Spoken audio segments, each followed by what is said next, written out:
पाटील समूहाच्या भव्य कॉन्फरन्स हॉलमध्ये त्या दुपारचं वातावरण जड झालेलं होतं. दार उघडलं आणि रुद्र गायकवाड आत प्रवेशला. आज त्याच्यासोबत कोणीच नव्हतं, ना अंगरक्षक ना सहाय्यक, पण तरीही त्याची उपस्थिती इतकी प्रबल होती की जणू तो पाटील समूहात नाही तर स्वतःच्या गायकवाड कुटुंबाच्या कार्यालयातच उभा आहे. क्षणात सभागृहातल्या प्रत्येकाने मान खाली घातली.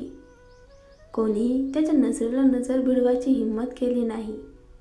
तो शांतपणे म्हणाला, सर्वांनी बसावं. वरच्या टेबलवरची खुर्ची प्रतीक जोशी आधीच सोडून उभा राहिला होता. ती खुर्ची जणू आपोआपच रुद्रसाठी राखीव होती. रुद्र बसला. आवाज थंड पण वजनदार.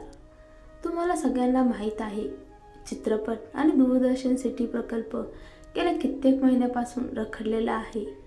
डिझाईन बदल, पुन्हा सुरुवात, पुन्हा अडथळे. म्हणून हा प्रकल्प मी अत्यंत गांभीर्याने घेतोय. आता पुढे एकही चूक मला चालणार नाही. हा प्रकल्प सुरळीत पूर्ण व्हायलाच हवा.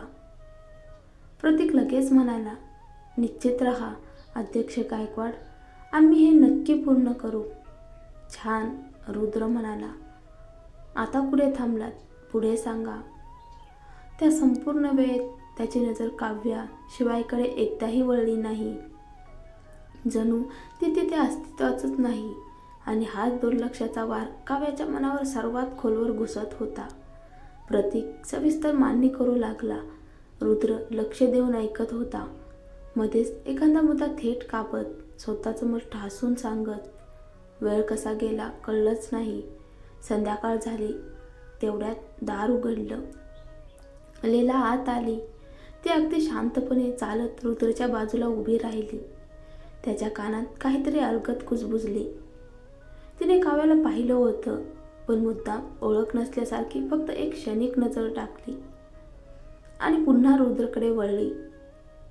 रुद्रने हलकसं मान डोलावली. जेवणाची वेळ झाली आहे, तो म्हणाला. माझ्या लोकांनी आठवण करून दिली. आजची बैठक इथेच थांबूया. प्रतीक हसला. लीलाकडे पाहून अनुभवी माणसासारखं सगळं समजून. खरंच वेळ कसा गेला कळलंच नाही, तो म्हणाला.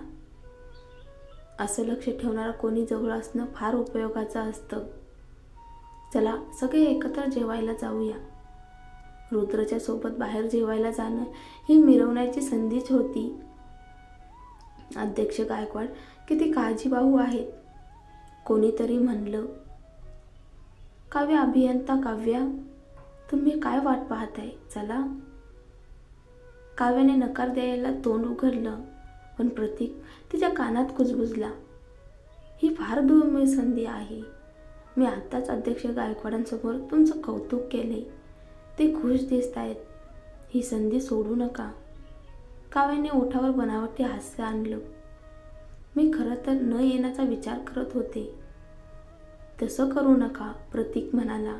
नाहीतर अध्यक्षांना वाटेल तुम्ही त्यांना कमी लेखताय.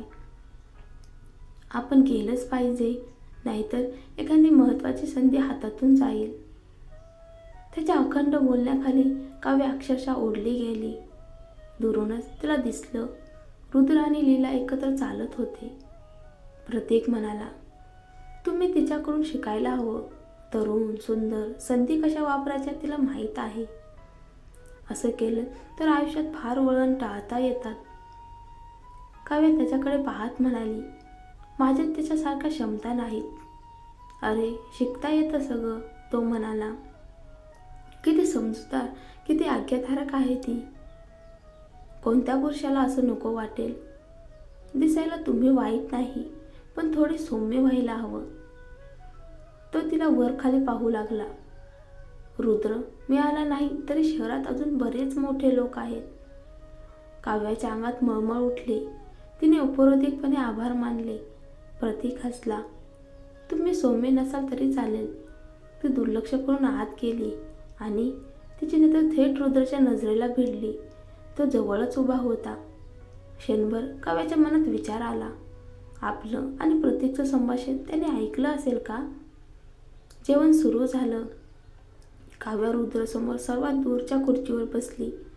तिला वाटलं होतं हे अंतर सुरक्षित आहे, पण प्रतीक सारख्या तिच्या मागे लागला. कधी वाढणं, कधी चहा ओतणं. काव्याला घुसमट व्हायला लागली. रुद्र तिच्याकडे पाहत नव्हता, पण त्याची उपस्थिती ती प्रत्येक श्वासात जाणवत होती. थोड्या वेळाने काव्या ड्रेसिंग रूमकडे गेली आणि तिथे तिने लीलाचा आवाज ऐकला. ती फारच कमजोर काम करते, लीला कुणाला तरी म्हणत होती. प्रतीकची खुशामत करते. काव्य थांबली नाही. ती थेट म्हणाली, तुझी स्थितीही फार मजबूत नाहीये. पाटील समूहाला तर रुद्रचं लग्न चौधरी घराण्यात करायचं आहे. लीलाचा चेहरा बदलला. तू तर फक्त सोबत असलेली स्त्री आहेस. काव्य पुढे म्हणाली, आज आहेस, उद्या कुणी दुसरी. लीला चिडून म्हणाली, तू माझ्याशिवाय राहू शकत नाही. पण काव्याच्या मनात शंका अधिकच घट्ट झाली. कदाचित लीलाकडे रुद्रची एखादी कमजोरी आहे. लीलाचं शरीर थरथरलं क्षणभरासाठी. मग तिने स्वतःला सावरलं. काव्याकडे रोखून पाहिलं. तुला फक्त हेवा वाटतोय, ती फुतकारली. कारण रुद्र मला पसंत करतो. ती निघून गेली आणि आरशासमोर उभी असलेली काव्या आता खात्रीने विचार करत होती. लीलाने नक्कीच रुद्रची एखादी कमजोरी पकडलेली आहे आणि तीच तिला इतकी जवळ ठेवते. रुद्र गायकवाड सारखा माणूस हवे तर एखाद्याचं आयुष्य एका क्षणात संपू शकतो, पण कदाचित त्याला काव्याची सौम्यता, तिचं नाजूक अस्तित्व जाणवलं असावं. म्हणूनच तिला संपवण्याऐवजी तो तिला आपल्या आसपासच ठेवतोय, जिवंत पण जखमी. जेवणाच्या टेबलवर बसल्यापासून प्रतीकच्या काव्याकडे पाहण्याचा नजरा तो कुठेही लपवलेला नव्हता. जणू त्याच्या कपाळावरच सगळं लिहिलेलं होतं. ते लीलाच्या नजरेतून सुटलं नाही. ती हळूच हसली आणि रुद्रकडे वळून म्हणाली, प्रतीक साहेबांना लोकांशी वागायचं खूप चांगलं कळतं, नाही का? रुद्रने फक्त एक नजर टाकली. प्रतीक लगेच हसत म्हणाला, लीलासारखं कुठे शिकायला मिळतं? मी तर तुमचंच अनुकरण करतोय. लीला गोड चेहऱ्याने म्हणाली, असं नाही हो, प्रतीक साहेब खूप समजूतदार वाटतात. या वयात माणसाने लोकांशी प्रेमानं वागायला हवं. आजकालची ती वरवरची तरुण पोरं तुमच्यासमोर काहीच नाहीत. बरोबर ना काव्या मॅडम? अशा माणसाची किंमत ओळखायला हवी. प्रतीक जोरात हसला आणि काव्याकडे चोरटी नजर टाकली. तेवढ्यात काव्याच्या हातातून काहीतरी पडलं. ती खाली वाकली आणि वर पाहिलं तर काही पुरुषांच्या नजर थेट तिच्यावर खिळलेल्या. ती हसत म्हणाली, काय चाललंय? इतकं काय गंमत आहे? लीला बाजूला उभी राहून स्वतःशी स्मित हास्य करत होती. बघूया किती वेळ तू हा अभिनय टिकवते. शेवटी जेवण संपलं.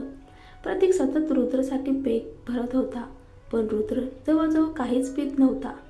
मात्र प्रतीक ग्लास मागून ग्लास आणि काही वेळातच तो पूर्णपणे नशेत गेला. बाहेर पडताच त्याने काव्याचा हात पकडला. काव्या मॅडम, आज मला घरी सोडाल का? तो बोबड्या आवाजात म्हणाला, मी फार पिलोय, ड्रायव्हिंग शक्य नाही. काव्याने असहाय्यपणे पाहिलं, पण प्रतीक साहेब, माझं ड्रायव्हिंग फार चांगलं नाही. मनातल्या मनात ती स्वतःला शिव्या देत होती. थोडीशी दारू प्यायली असती तर निदान कारण तरी मिळालं असतं. काही हरकत नाही, तो म्हणाला, गाडी चालवता येते ना? मग झालं. काव्याने सुचवलं, डिझिग्नेटेड ड्रायव्हर बोलूया. मागून लगेच आवाज आला, नको नको, ते धोकादायक आहे. प्रतीक साहेब महागडे कपडे, महागडं घड्याळ घालतात, कोणी लुटलं तर? काव्याच्या मनात संताप उसळला. काय फालतू कारण? तेवढ्यात मागून रुद्र आणि लीला बाहेर आले. काव्याची नजर नकळत रुद्रकडे गेली आणि त्याची नजर तिच्यावर स्थिरावली. तो हलकसा हसत म्हणाला, अजून निघाला नाही? निघतोय. सगळे घाईघाईने म्हणाले. अध्यक्ष गायकवाड, आपण आरामात या. प्रत्येकने संधी साधत काव्याचा हात ओढला आणि तिला बाहेर नेलं. त्या क्षणी काव्याच्या नजरेसमोर फक्त रुद्रचं उदासीन थंड रूप होतं. जणू ते दोघं कधी ओळखीचेच नव्हते आणि त्या एका नजरेत काव्याला सगळं कळून चुकलं. तो खरोखरच निघून गेलाय मनापासून. मी कुणासोबत गेले, कशात अडकल्याने त्याला काहीच फरक पडत नाही. तिचं ओठ थरथरलं. तेवढ्यात प्रतीक तिला कारकडे ओढत म्हणाला, आज मदत केल्याबद्दल धन्यवाद काव्या मॅडम. कारमध्ये बसतात नशेत त्याचे हात चुकून चुकून तिच्यावर फिरू लागले. काव्याने ताबडतोब थांबवलं. प्रतीक साहेब, नीट बसा, मी गाडी चालवते. तिला प्रोजेक्ट बिघडायचा नव्हता, पण प्रतीक थांबला नाही. त्याचा हात तिच्या पायाकडे गेला. काव्याने डोळे मिटले आणि अचानक ॲक्सिलरेटर दाबला. गाडी जोरात पुढे झेपावली. प्रतीक जवळजवळ उलटीच करणार होता. मी आधीच सांगितलं होतं मला ड्रायव्हिंग जमत नाही, काव्याने मनात म्हटलं. गाडी अंडरग्राऊंड पार्किंगमधून बाहेर आली. प्रतीक सावरत पुन्हा जवळ येणार तेवढ्यात काव्याच्या नजरेस पडली रुद्रची BMW. त्या क्षणी तिच्या डोळ्यात काहीतरी चमकलं आणि तिने पुन्हा ॲक्सिलरेटर दाबला. धडाम, भीषण आवाज. प्रतीकला काही काळाच्या आत दोन्ही गाड्या एकमेकींवर आदळल्या होत्या. ड्रायव्हर बाहेर आला. समोरचं दृश्य पाहून त्याचा विश्वासच बसेना. तुम्हाला गाडी चालवता येते का नाही, तो चिडून ओरडला. ती अध्यक्ष गायकवाडची कोट्यावधीची BMW होती. साधारण माणसं अशा गाडीपासून लांब राहतात आणि ही थेट धडक. वेडी आहे का? काच खाली सरकली. ड्रायव्हरने आत पाहिलं आणि दिसला तो रुद्रचा जुना ड्रायव्हर होता. काव्याला तो ओळखत होता आणि त्याला हेही माहीत होतं की दोघांमध्ये आता काहीही उरलेलं नाही.